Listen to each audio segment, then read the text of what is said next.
So welcome everyone. I'm Greg Abel. I'm the CEO and founder of Abel Communications. We're a public relations firm in Baltimore. And this is the latest in our series of Communicating in a Crisis. And we began webinars on various topics in the media and crisis communications way back in March and April when the pandemic began. We've explored topics like how to support employees who might be having trouble with their mental health, to how is the media covering the pandemic and the racial injustice issues. And today we're getting into a topic that is one of the most, I think, pressing of our time, which is how to know what information you are reading and sharing is accurate. And to help me get into that topic, I've got a really great panel that I'd like to introduce. So first, I'm going to go from how I see the screen. I see Richard Vatz in the upper left corner.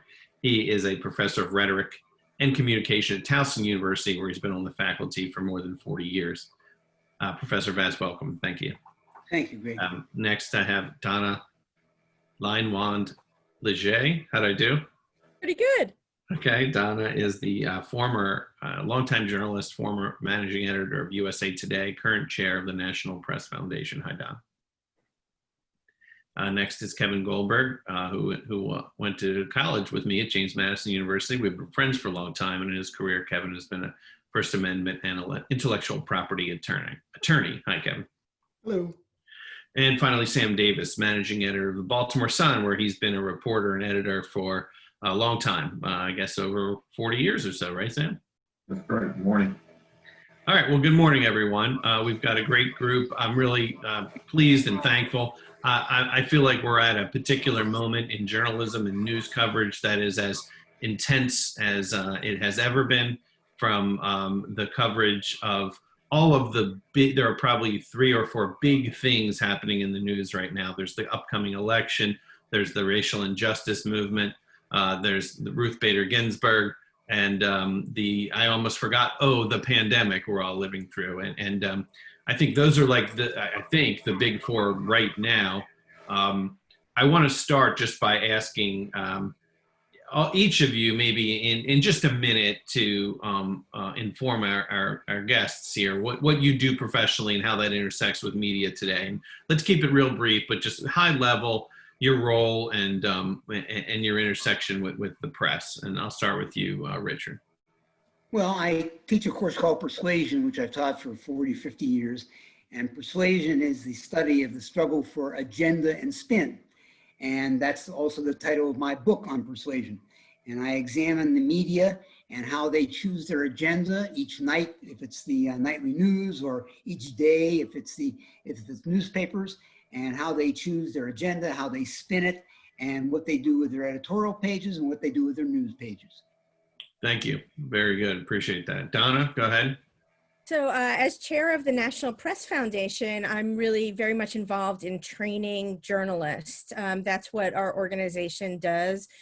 We train, journalists who are already in their careers. These are not students, and make sure that they're up to date on all the latest things. But I've been in journalism for a really long time and continue to interact through my company, DC Media Strategies, with journalists from all over the world on many different issues. I was a foreign correspondent also for quite some time, so I've heard a lot about what's going on around the world with regard to sort of fake news and facts and rhetoric. Thank you, Donna. And Kevin, go ahead. Yeah, thanks, Greg. So I am currently the general counsel to a trade association, but before that, for 25 years, I was a First Amendment and intellectual property attorney, as you said, where I quite often worked not only with the news industry writ large, representing a trade association of newspaper editors, what was then newspaper editors, now news, generically called news editors, but also working with individual publications, radio stations, internet sites on pre-publication review of stories, which meant I was quite often working next to reporters and editors to end up publishing a story. Like Donna, I'm on the board of the National Press Foundation and currently chair our Press Freedom Committee, which looks at issues in the United States and around the world to determine, where we can offer support for individual journalists or the state of journalism as a whole. Thank you, Kevin. And Sam, go ahead with an introduction for yourself, please. Sure.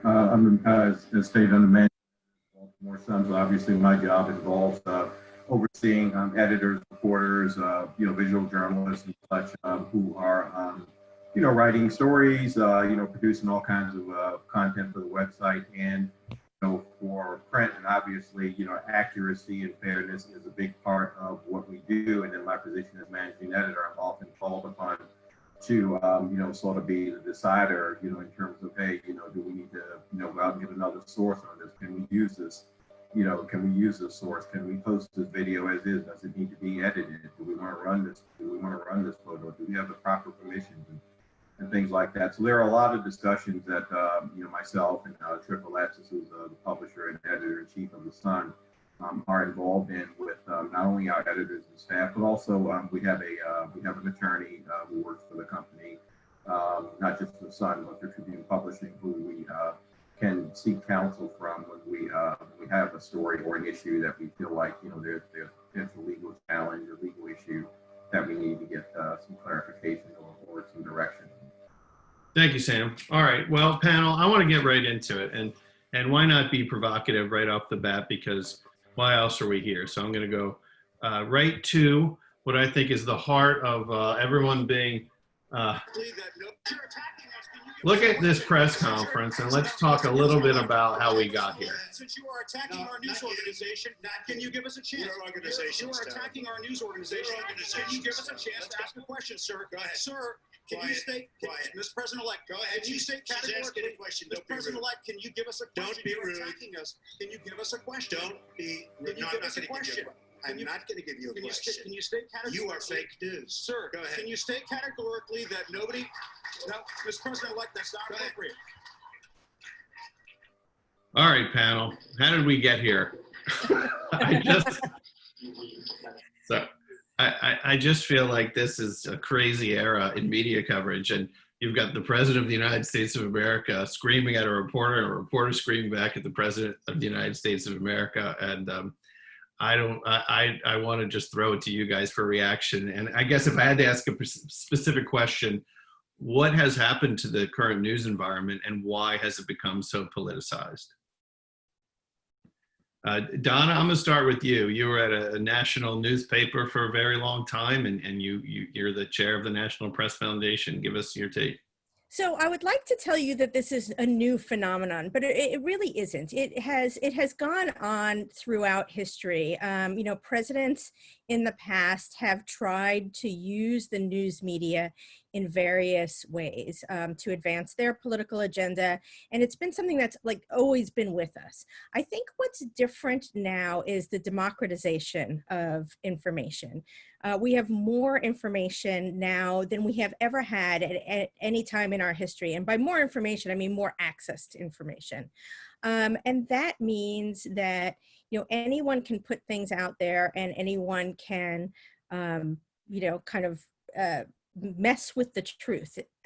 So I really, I hate the term fake news. I think news is news. And I think what we're talking about here is either propaganda or disinformation. Rather than sort of fake news, which is I guess a term of art that that President Trump has put into vogue. And so what I think with all this access to information, there is no longer the filter that the media used to impose on the dissemination of news. So, when I first started in journalism, I got invited to the New York Times to witness a news meeting, and there were 30 people in the room, and they were all yelling at each other about what should go on the front page. And the 5 stories or the 6 stories that went on the front page set the news agenda for the day, really for the entire world, because the New York Times was sort of that powerful. And the same thing goes on in newsrooms across the country now, where new professional news gatherers, journalists, look at information, filter it, and make decisions about what they think are the most important things that you should read. Yeah. And so you've seen that process from the ground up, but I think a lot of, like you said, what's missing in say social media is an editor, so to speak. Like you can write, print, share anything you want when you are on your Twitter or Facebook feed.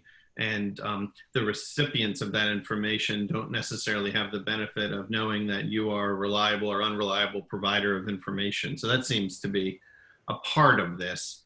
But this term, let's get into this term fake news. And I was kind of looking it up in Wikipedia, and it didn't start with Trump. I think it would be kind of important to draw a distinction between fake news, which might be willfully wrong information shared by someone purporting as if it were true, or false news or incorrect information, which might be when a media organization gets a story wrong and a credible one would run a correction on such things.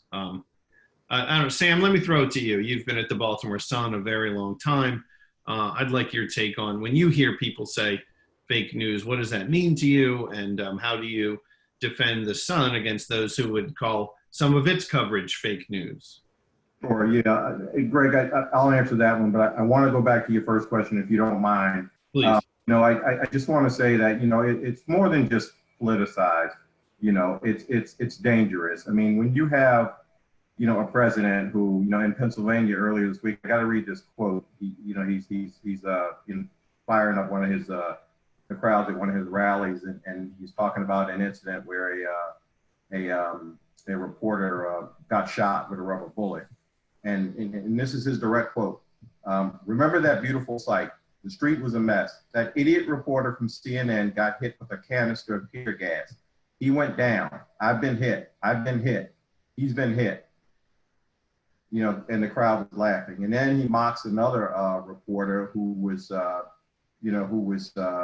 grabbed by police at another event. And this is his direct quote. Sometimes they grab one guy. I'm a reporter. Get out of here. They threw him aside like he was a little bag of popcorn. Honestly, when you watch the crap that we have had to take so long, when you see it, it is actually a beautiful sight. This is the president of the United States talking about reporters in a profession, not people that have, necessarily attacked him in any kind of way, people who are doing their jobs and who are attacked. And that's dangerous. And when I hear that, it made me think about, 2 years ago, in June of 2 years ago at the Annapolis Capitol, when 5 of my colleagues, Wendy Winters, Rob Hyacinth, Rebecca Smith, Gerald Fishman, and John McNamara, were murdered in their newsroom by a person who held a grudge against this newsroom reporters who no longer even work there. And I just kind of feel like comments like this, from the leader of a country emboldened that sort of thing. And I just felt like I had to say that. As far as fake news, I see it as a weapon that's used by people who have an agenda to discredit the media. And it's usually because potentially there may be some subject matter that, the media has the ability to shine a light on if they want to remain, in the dark. I mean, it rarely do you hear the expression fake news used by people followed by any real description or proof of what the fake news is. It's just thrown out there as, oh, it's fake news. But rarely do you hear anybody say, and this is why it's fake news, with a legitimate explanation of what they're saying. Thank you, Sam, and I appreciate you sharing your perspective. And I want to ask Kevin and Richard to chime in. Kevin, why don't you tell us a little bit? You're a First Amendment attorney. I'm curious your take when you see content online that is willfully false in your view. Is that legal? I guess a question I would have is like, when my view of fake news is when people share information that they know not to be true, but are doing it for probably political gain. And then becomes part of the public purview, and then it's shared. And my question for you is that legal and protected speech? Well, so I do have an answer on that because it's something I thought about and had to deal with in the past when I was asked to give a talk on the definition of fake news. First thing, I want to maybe touch on one thing to expand on the earlier question. I'd be remiss if I didn't note that in your video, Trump was sparring with a graduate of James Madison University, Jim Acosta, who clearly has exceeded both of us coming out of that school into impressive career. But what you've talked about, Greg, I agree with Donna. Fake news is really nothing. It's just a term lobbed to delegitimize reporters trying to do their jobs every day. And I agree with Sam that all that does is put journalists in harm's way. They are seen as the enemy of the people, which is another term that's been used a lot by this president. And I think that's really upsetting, not just for what journalism can mean for us as a country, but but the physical safety of a lot of journalists, as we've seen. But what you've described, Greg, is nothing more than defamation. Making a knowing assertion of fact, knowingly making an assertion of fact that's false and defamatory in some way, usually defamatory in some way, that ends up causing damage to someone. If I had to define sort of what fake news is or where we want to draw the line particularly, I would draw it at the existing laws of defamation as we understand them around the country. Because what we don't want to do is just throw out accusations of fake news and have the law step in to take care of that problem, which is clearly what Trump wants to do. Mm-hmm. He wants fake news to be a standard, a legal standard, and a PR mechanism for him. But if we're going to talk strictly about my area of expertise, the legal standard, we need to push that way out as far as we can and create that breathing room for actual protected speech. And to me, the law already existed to do that. It's defamation law. Thank you, Kevin. I think that's a really important distinction, and one we'll return to. I just want to make sure we make some room for Professor Vatz from Towson University, who teaches classes on persuasion and has spent a lot of time thinking and writing about how persuasion happens. And why don't I let you chime in now on fake news? Well, let me say, first of all, I had an article last year in the Washington Post on the attack on the Capitol Gazette. So if any of you wants to look at it, I think it's a pretty good article, and it shows that the Washington Post will at least print me. But I'm going to be a little bit of a skunk at the garden party for this question. I don't think, first of all, that there is much fake news in the sense that newspapers make up space-time events and report on them. So I concur about the skepticism regarding fake news. I think it's a ridiculous term, and I don't think it happens very much. What I do think happens very much is the choice of agenda items and the choice of spin, and the fact that newspapers and magazines now have a consistently anti-Trump choice of agenda and choice of spin when they report. What Trump should mean by fake news is that they don't cover positive aspects of his presidency. They emphasize the negative aspects of his presidency. They have mostly anti-Trump experts on their news shows. They give softball questions and limit follow-up questions to liberal anti-Trump propagandists and principles. Also, I think that the adoption of the resistance motif, which began when Trump took office, has crippled the validity and the integrity of much of the major news reporting sources. It has turned much reporting into advocacy. It has turned reporting on the front page into advocacy. I could give examples, and I will perhaps later in this discussion, of NBC, ABC, CBS consistently on their news reporting using terminology that has been in the past left to people on whom they are reporting. And it is all in the service of denouncing the Trump presidency. Now, let me just say, first of all, very clearly, I am not a Trump fan. I think he's a clod. I think his interpersonal behavior is just atrocious for a president. But I don't think that justifies the resistance, the undermining of the integrity of news organs when they report what they call the news. Well, let me just stop you there and give some of our newsroom professionals a chance to chime in. Donna, and seeing your virtual hand raised, so go right ahead. So, I think that there is some validity in the idea that different news organizations are perceived as biased. And I think that does undermine our ability as journalists to report on the truth, on factual situations. And I think that that's something that, newsrooms have to be very careful about. Most of the major newsrooms do have an ombudsman who will call them out when you know, when there is perceived bias. But I think that by and large, most news organizations are working very, very hard to report accurately. So I think sometimes what you do see in that clip that you played was a little bit of theater. And that, I think, muddies the waters a little bit when it comes to you know, bias and perceived accuracy.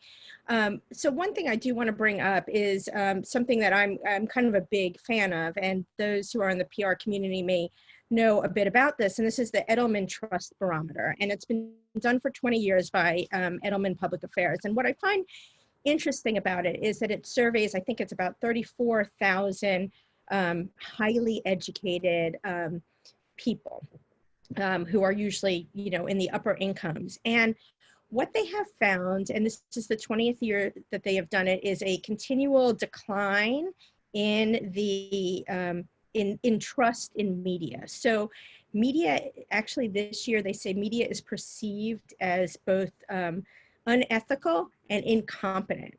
And so I think that that puts a terrific onus on the media to sort of ensure ensure that they are factually reporting and regain the trust of the American public.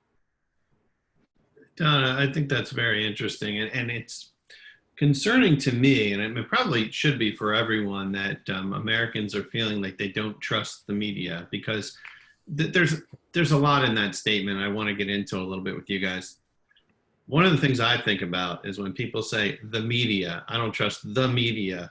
I'm always thinking, well, what media are you talking about? Are you talking about the New York Times, the Sun, Fox News, the Drudge Report, you know, the Baltimore Brew, someone's social media feed? And I just feel like it's so difficult to kind of define what media is today. And maybe let's examine that a little bit. And Sam, if I could start with you, you've been in journalism a long time, from you know, the Sun being primarily a print publication. Obviously now it's multi-platform, but when people just say negative things about, quote unquote, the media, what is your take on that? Yeah, I mean, you make a good point, Greg. I mean, I just think the profession has been so saturated with, you know, with people who have not been you know, properly trained. They have the tools to create a platform and to share information. And it's scary because many in the public can't really discern, you know, what's real and what's not. And, you know, it can be fixed, you know, by readers, you know, sort of educating themselves about their news sources and better understanding the motives of the author and the media organizations. But most people aren't going to do that. I mean, you're laying in bed at night and you're just trying to get your news fix. You know, you go to a website and, you know, and you find a story, or you're jumping around from different websites, you find a story that's interesting, and you start reading it. And most people aren't going to go at some point like, you know what, I want to go to another, you know, trusted news source and make sure that they have the same, you know, same sort of information. Do they have different sources and things like that? I do think what's happened here is self-inflicted by the media. You know, we've allowed the profession to be infiltrated by, you know, celebrities and former athletes and former politicians, you know, the same news desk as legitimate news people, and they offer little actual news reporting or, you know, or balance. You know, sports teams have websites, you know, where they hire reporters from the same pool as the media organizations who look for, you know, unbiased journalists. And these journalists are controlled by PR departments, which are controlled by the, you know, by the owners. So a lot of it is self-inflicted. And so I think we have to look, you know, we have to look at ourselves. And I think you just make an extremely good point when you say, you know, what is media? And I think that's where the confusion comes in at. They call it, you know, the general public, they call everybody the media. And Right. It drives me crazy when I hear people say the media. It's like, no, tell me which media, tell me which organization. Don't just say the media, because I'm the media and I'm not responsible for what you're talking about.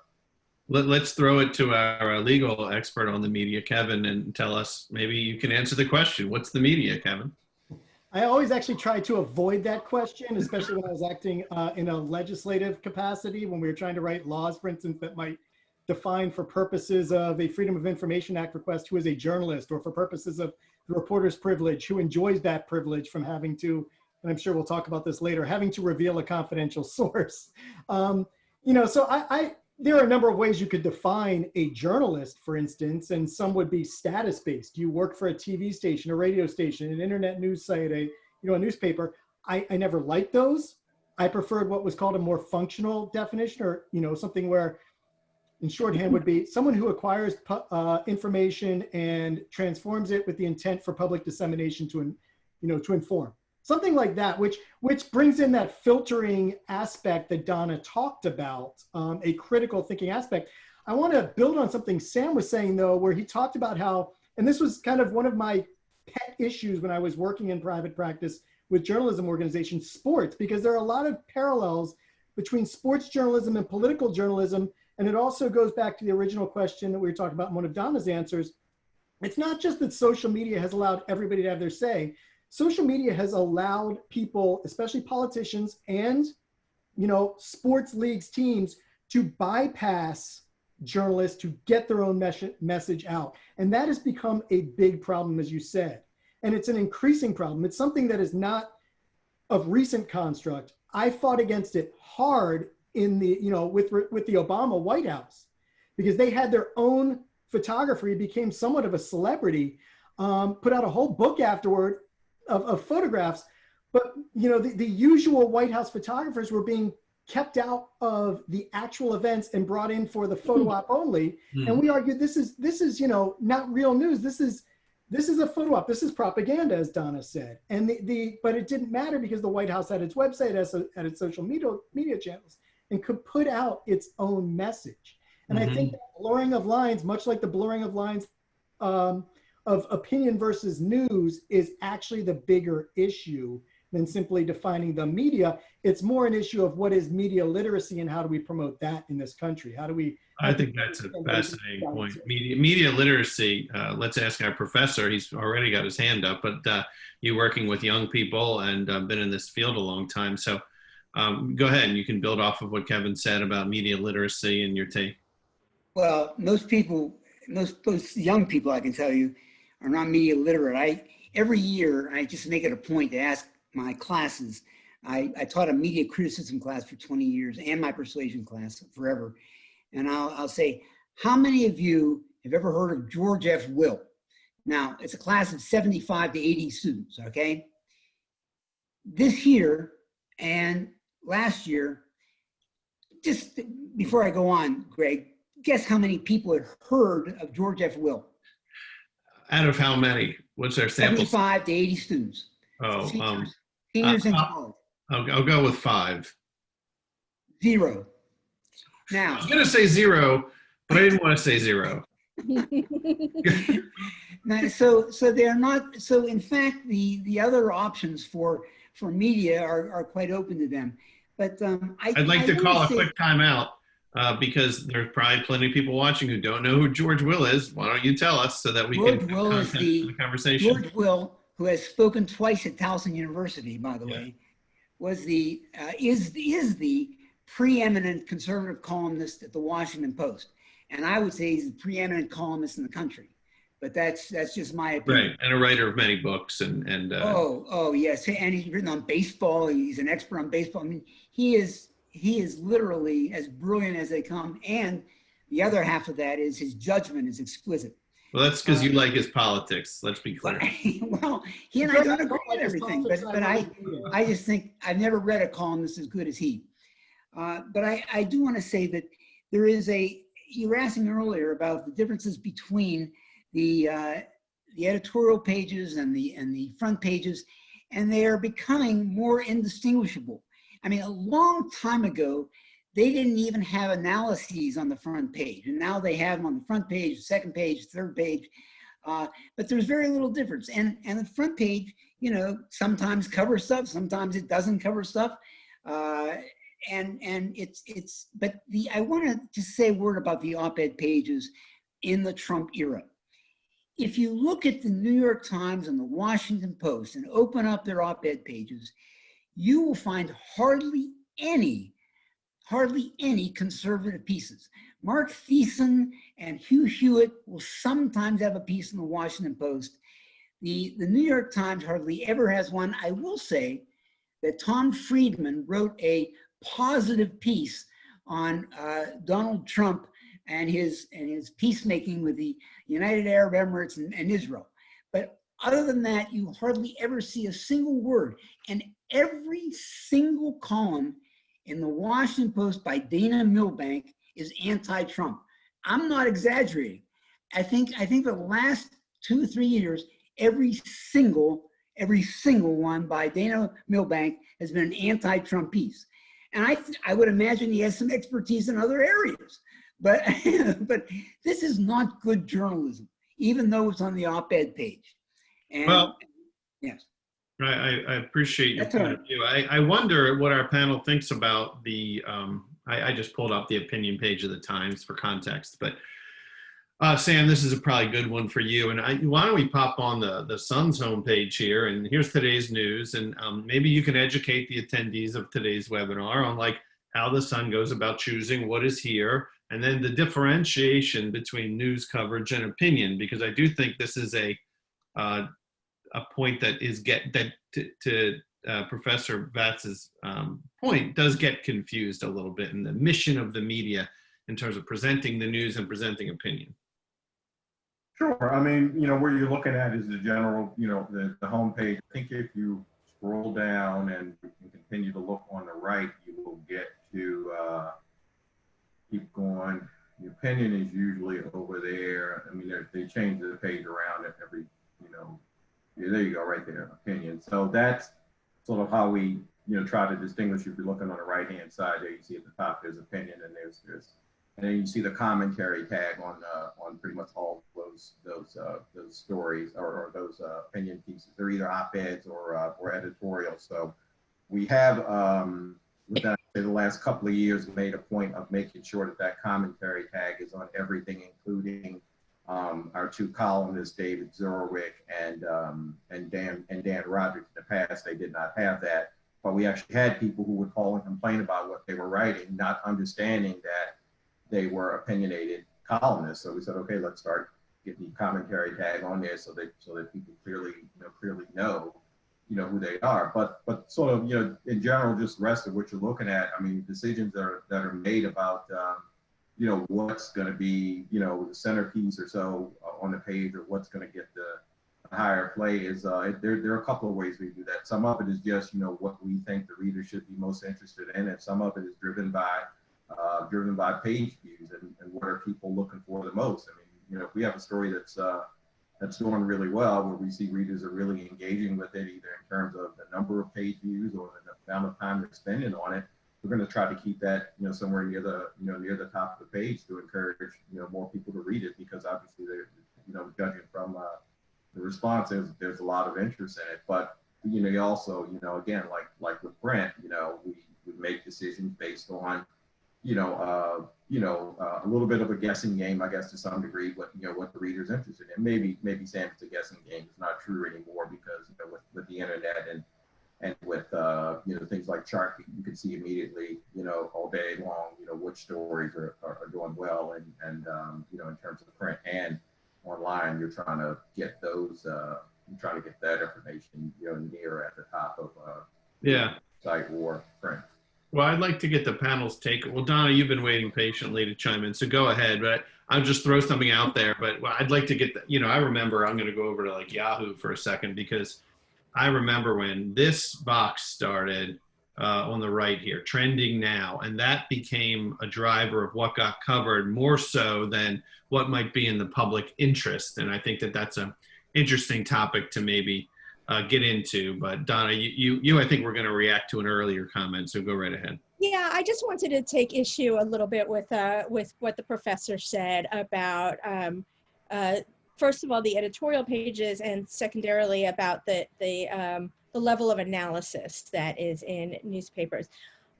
If you actually look through the history of media, you will find that in the early days of the Republic, most newspapers did have a political point of view. In fact, they were either socialists or, labor, or, paid for by unions or paid for by politicians.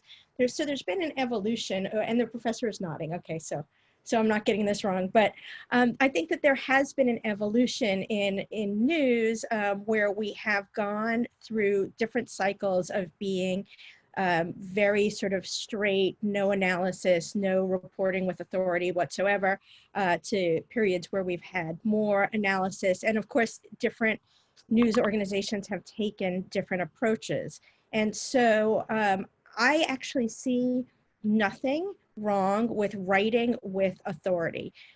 News reporters very often become experts. They have access to people in the field that your average person would not have access to. And sharing that expertise, I think, does a great service to the readers. And then second, in terms of editorial page, there are many, many conservative columnists. The New York Times takes great pains with Ross, I don't know how to pronounce his last name, Author. and Brett Stevens. I used to work for USA Today, which had an evenly balanced editorial board between conservatives and liberals. And also when it did run an editorial, it ran in what was called the opposing view. So I think that there is, and of course there are also two very large cable channels devoted to conservative views, Fox News, which does not even purport anymore to be balanced, and OAN. Go ahead, Richard. Well, let me just say that the conservative writers for the New York Times are never Trumpers.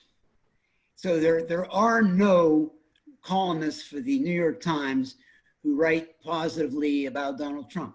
They had one article in the op-ed page within the last year that said, I'm going to reluctantly vote for Donald Trump because I'm so disappointed by the Democratic ticket. But there are almost no articles. And by the way, the Baltimore Sun has no local columnists who are conservative, even never Trump. I mean, but they have literally no columnists who are conservative. And the conservatives that they sometimes include on their op-ed page are national columnists who are conservative, and I think they're legitimately conservative, but they are also never Trumpers. And so you've got to have somewhere in a newspaper some fairness to somebody who is supported by 50% of the American public. And to not have that at all. There and just let Sam respond to that. Sam, I don't know that there are that many columnists, period, at the Sun these days due to cuts and things like that. So that's part of the problem, is like the budget, that the papers aren't what they used to be. In a perfect world, you'd have lots of different viewpoints and roles, but we've had a kind of a shrinking of the newsroom, and there isn't a full-time staff slotted. But I don't want to dodge the question. Let me throw it to Sam. No, of course not. No. Well, I mean, but you're right. I mean, we have essentially two, outside of sports, we have two columnists, Dan Roberts and David Zerwood. Zerwood writes mostly about, media, but obviously, he will write opinions about, things. And then Dan, who, writes a little bit about politics, doesn't write about politics all the time. Again, just to be clear, I have nothing to do with the editorial page, and I'm not trying to shirk the responsibility, but my point is I don't have conversations with the editorial page editor, Tricia Bishop, about those sort of things. What I do know just from hearing conversations is that there is certainly an effort to try to find, columnists through our wire services and such who do offer a different opinion. Whether they're never Trumpers or not, I don't know, and I don't get into that because that's not my responsibility. I'm responsible for the news side. Tricia is responsible for the editorial side. We report to the same person, but we have no relationship in terms of what she puts on her pages is her business, and her decisions. What we put on our pages is, myself and our editors, and she doesn't have any say in that, and I have no say in what she does. Thanks, Sam. But I do know that there is an effort to have some sort of balance, in terms of editorials, and also even in our news coverage. I mean, for example, the 2 weeks where we had political conventions. We went through great pains to make sure that our front pages, week over week, in terms of how we played coverage from the two conventions, were as similar as possible to try to avoid, sort of what I just heard is, you're treating one differently from the other. So there is an effort to do that, and not just when they're political conventions, but whenever we're writing stories where we feel like there's two sides to it. Go ahead, Donna. Oh, I'm sorry. I forgot to lower my hand. Oh, so I want to ask Kevin a question. The question I was going to ask, and feel free to respond to what was just discussed, but I wanted to ask you about, there are publications that don't say we are a conservative publication. Like the Wall Street Journal presents business news and information, but it is sort of commonly thought that their editorial pages are conservative. And in fact, when you read them, they do take a conservative slant. And then the opposite could be said of the New York Times, that they present information that is both verified and diligently reported, the same way the Journal is, but that the editorial viewpoint is more often than not liberal. And I guess, I don't know if this is a fair question of you, but like, where does the law come down on like identifying the information as kind of being aligned with a point of view or another? Or is that just how it goes? I'm curious your take on that. I'm smiling because that was kind of what I had indicated to you I wanted to talk about with regard to the last question, is that one thing we have to remember is, while there is technically, there used to be what was considered the opinion fact distinction for purposes of defamation. That's kind of gone away now, where most state laws and, as a result of a Supreme Court case, have said that really what we're talking about is whether someone asserted a fact that they then, got wrong, that they misstated or were false or lied about. But inherent in that is the idea that opinions are not devoid of facts. They all have some basis and must have some basis in fact, right?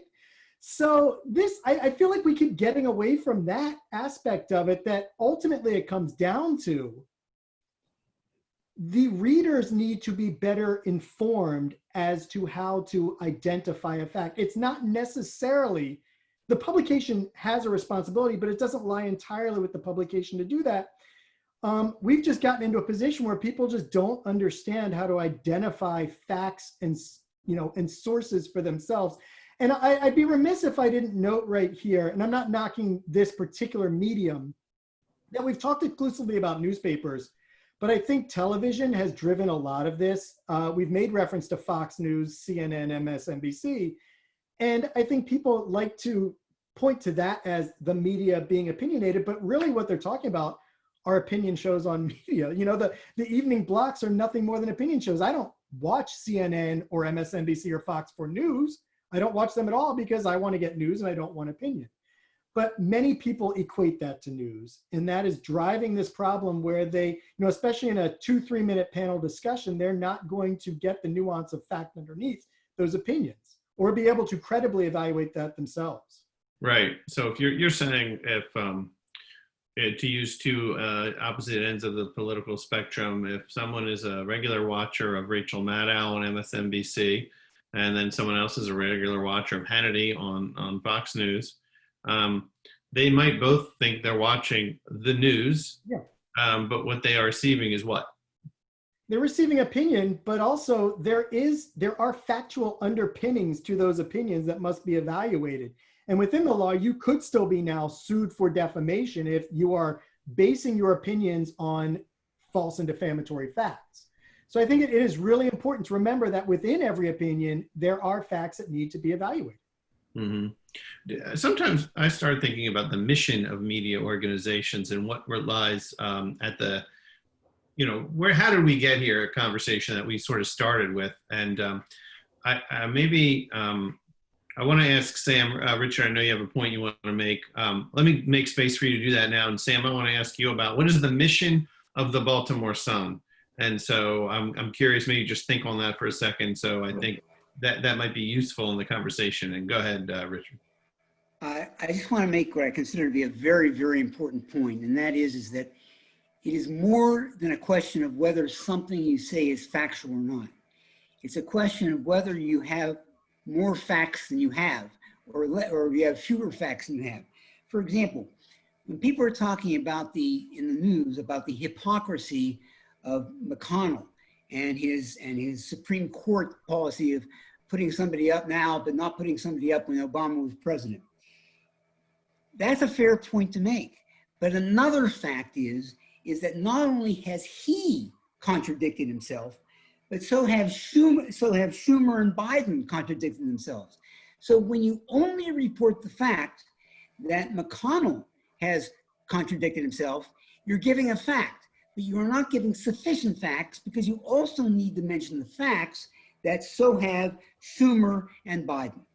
Well, I think this is a different conversation there. You're kind of getting into a discussion of what I like to call whataboutism, which is, kind of a never-ending spiral downward into when can you hold someone accountable for something they said, even if the opposing view isn't, as I don't know what the right word is, but might lend perspective to why the person said or did what they did, right? So if you just say, well, so-and-so did this and so-and-so did that to justify what a person did or said, never hold accountable the person for the thing that they said.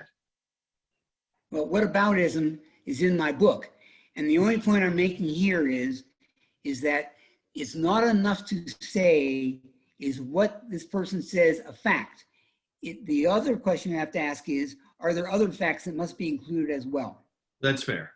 All right. Thank you for making that and point. Actually, let me say that journalists call that context. And what, as an editor, what you're always doing is you're going to your reporter story and you're looking at that nut graph, that second or third graph, and saying, does this have sweep? Does this have context? Is this fair?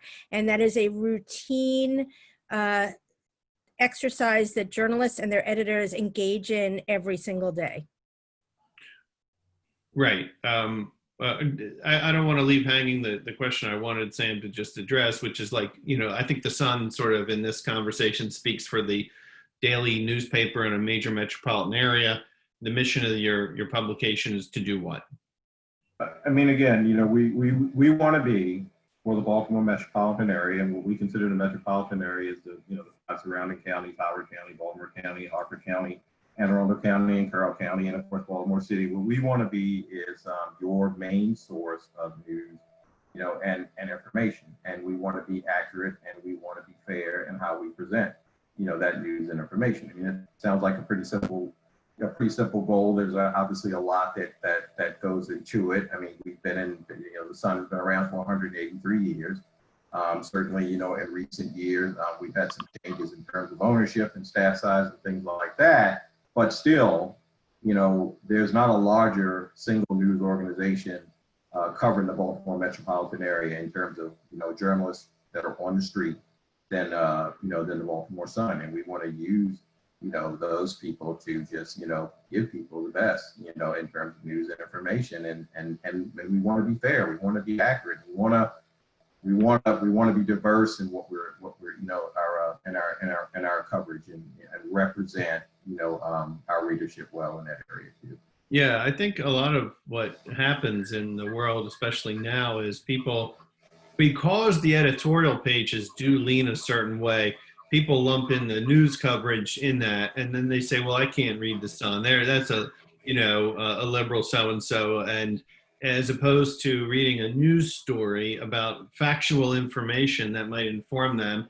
And I think that's unfortunate. And I don't know, one of the questions I wanted to get into today with each of you, as we have just a few minutes, is to ask, if you could change something about the current media environment, what would you change? Or maybe I should leave it at that. And so I'll just ask each panelist to respond to that. And I'll start with you, Richard, and then we'll go to Donna, Kevin, and Sam. Well, let me just say that I think Donna made an important point about context. There are issues that on the front page of newspapers are not covered. I'll give you an example. Senator Jill Carter has an affiliation with some people who are anti-Semitic, and this is never covered. And this is, I'm talking about Louis Farrakhan, of course, and this is never covered by the Baltimore Sun, and it's a very relevant point. And fatherlessness is never covered by the Baltimore Sun. And to not cover something is, again, controlling the agenda from a liberal standpoint. And I think the context is critical. I think she makes it a critical point that you've got to aim for a fair and open context on the issues you cover. All right. Is that your answer to the question, what you would change? More opposing points of view in the newsroom that's making decisions about what gets covered? Is that what you're suggesting? What I would do is I would make sure that more issues are covered from the left and the right, and that you have some people writing both in your news and your editorial, your op-ed page, who are both from the left and the right. You've got to give them a voice. All right. Donna? I think I would like to see media education return to the schools, media literacy. When I went to elementary school, we had something called the Weekly Reader, and it made me a news lover right from the start, but it was very important for me to, in my understanding of what was fact and what was opinion. Mm-hmm. And I think that we have left that judgment right now. We have not educated our kids on how to make those judgments and how to go to the source for facts. It also concerns me that Twitter and Facebook have become primary sources for news. And then, people sort of live in sort of the bubble that is their friend cohort. Right, the reinforcement of the views you may already hold, as opposed to the presentation of opposing views that are more representative of a fuller picture. Is that accurate? Yeah, that's absolutely correct. I mean, I have seen many of my friends on Facebook say that they are defriending people who share opposing views, and that saddens me, because I think it's much more important to engage with people who have opposing views. Yeah, I would agree. Kevin? Simple answer: money. And follow me here. Newsrooms are, newspapers especially right now are woefully underfunded. And I think that harms trust, because what we're seeing is a lack of coverage at the state and local level. It's kind of a maxim that people hate the media, but they love their own community papers and television and radio stations.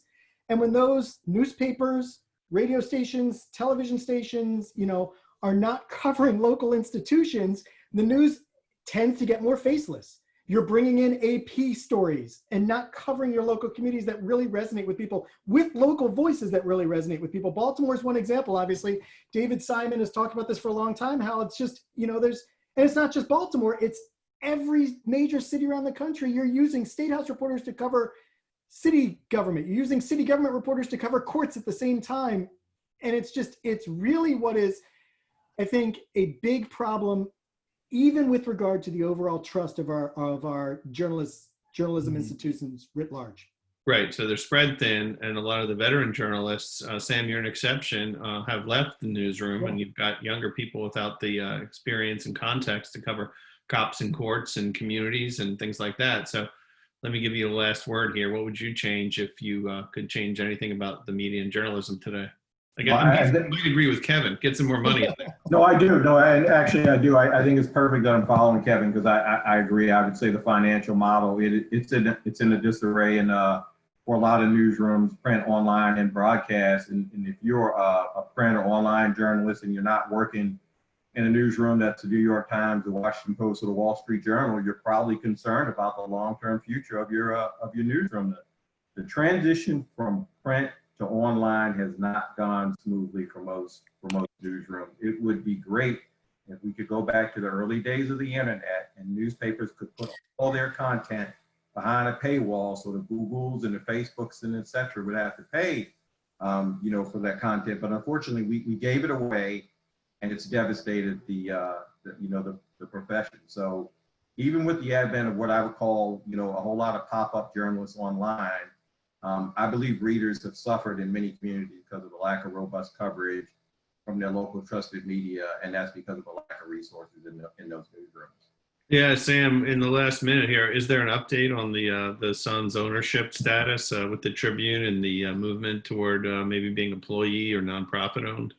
Not really. I mean, obviously, I think everybody knows a few stories have been written that the newspaper guild, Washington Baltimore Newspaper Guild, and the newer guild, the Chesapeake Guild, for the smaller newsrooms have been pushing to go with local ownership and have sort of a different model than what we have now.